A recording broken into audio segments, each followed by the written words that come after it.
Saudara, firman Tuhan masih mengenai bagaimana kita mengatasi krisis atau bagaimana kita mengatasi persoalan-persoalan dalam hidup kita. Firman Tuhan berkata, sama sebagaimana imanmu jadilah padamu. Dengan iman yang teguh kita pasti berkemenangan.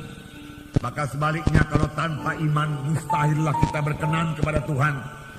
Tapi kalau kita mempraktekkan iman kita, Tuhan akan menyatakan kuasanya seturut dengan iman kita tersebut. Ketahuilah saudaraku bahwasanya Tuhan kita masih Tuhan yang hidup di atas tahta. Dia masih memegang kendali. Dia masih mengadakan tanda ajaib, tanda mujizat. Bahkan saya percaya penuh mujizat Tuhan sudah tersedia bagi saudara. Mujizat untuk kesembuhan saudara. Mujizat untuk kekuatan saudara. Mujizat untuk berkat-berkat bagi saudara. Semua itu sudah tersedia. Apakah itu berkat rohani, apakah itu berkat materi yang sangat kita butuhkan pada masa-masa krisis ini. Tuhan sudah menyediakannya bagi saudara. Bahkan sebenarnya Tuhan Yesus telah menjadi miskin supaya dengan kemiskinannya kamu menjadi kaya. Banyak sekali janji-janji Tuhan mengenai hidup yang berkelimpahan ini. Bahkan firman Tuhan berkata, aku mau engkau keberkatan saudara-saudaraku, sama sebagaimana jiwamu keberkatan dan jiwamu baik-baik saja. Pandanglah kepada Tuhan Yesus pada pagi hari ini saudaraku, dan berharap kepadanya saja. Maka saudara akan keluar dengan kemenangan melintasi masa krisis ini, saudaraku. Kita melihat satu bangsa pilihan Tuhan. Bangsa pilihan Tuhan yang berada dalam keadaan krisis.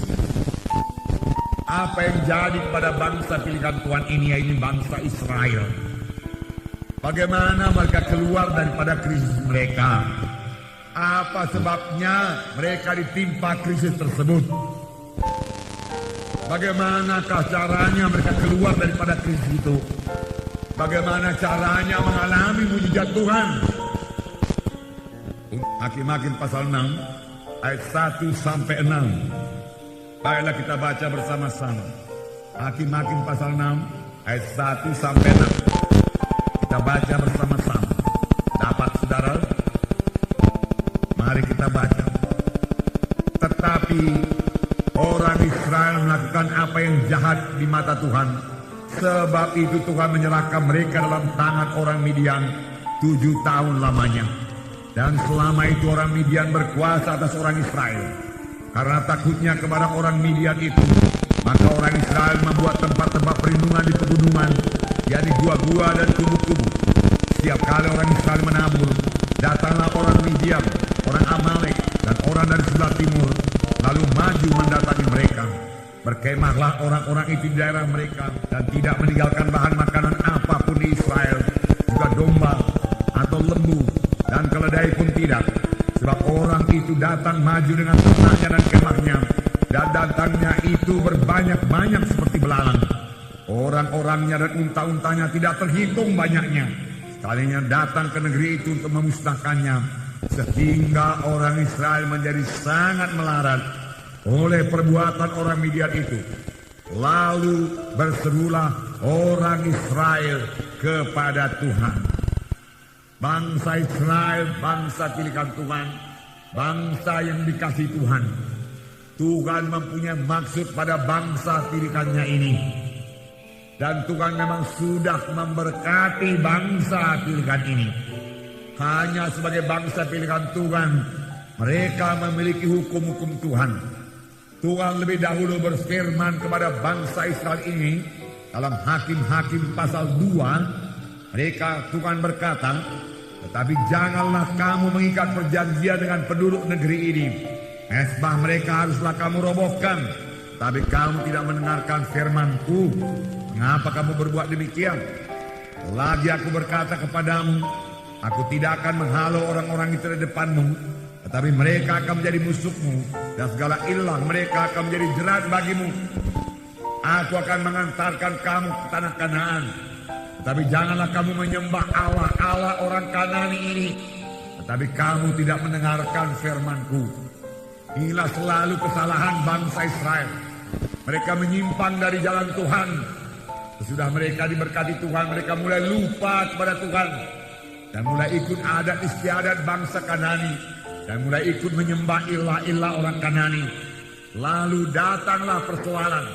Perlindungan Tuhan dicabut daripada mereka. Dan pada waktu perlindungan Tuhan dicabut, maka dengan mudah musuh-musuh menguasai Israel. Dan tanpa perlindungan Tuhan, Israel tidak punya kekuatan. Tanpa perlindungan Tuhan, bangsa pilihan Tuhan sekarang ini, anak-anak Tuhan juga tidak punya kekuatan.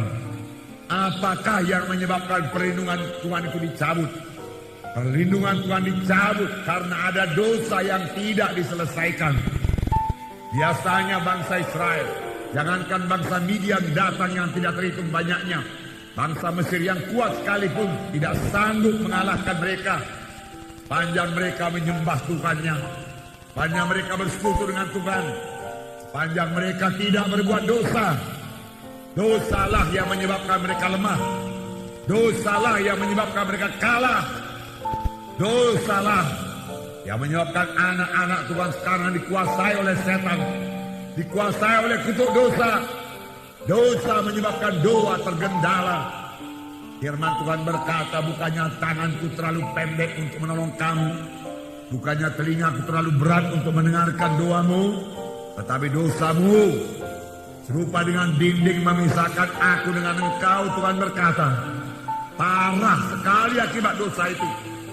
Kekalahan selalu datang karena dosa yang tidak diselesaikan. Tidak ada kuasa.